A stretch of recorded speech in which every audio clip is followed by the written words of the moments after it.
Over 2.5 million African American men registered for the draft, and black women also volunteered in large numbers during World War II. While serving in the Army, Air Forces, Navy, Marine Corps, and Coast Guard, they experienced discrimination and segregation but met the challenge and persevered. They served their country with distinction, made valuable contributions to war effort, and earned high praises and commendations for their struggles and sacrifices.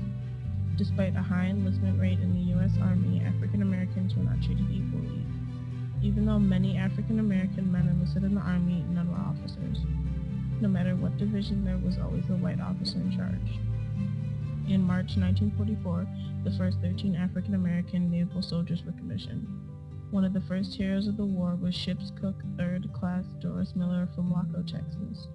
Aboard the USS West Virginia at the Pearl Harbor on December 7, 1941, his Navy Cross says, "Distinguished devotion to duty, extraordinary courage, and disregard of his personal safety.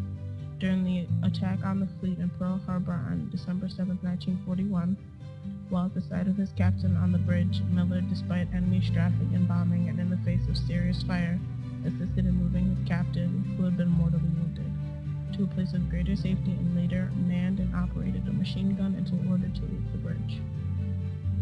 Although some men were recognized for their heroic actions, many didn't receive the thank yous they deserved.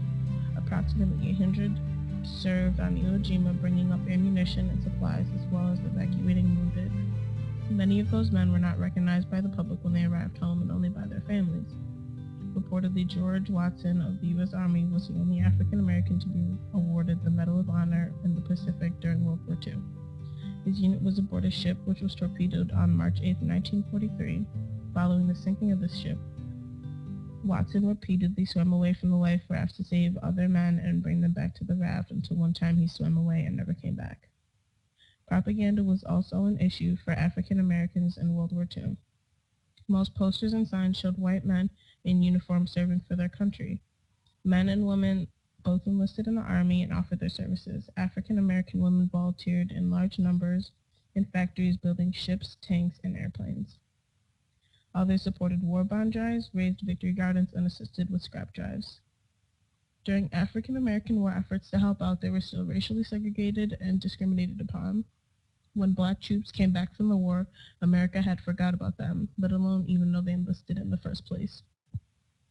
Men and women veterans were continually treated poorly after the war, showing that America had not changed over those years. No African Americans were awarded medals of honors during war, but were recognized after World War II was over. 300 Purple Hearts, 69 Bronze Stars, and 11 Silver Stars were given out to these men and women who contributed their lives to a country that didn't support them.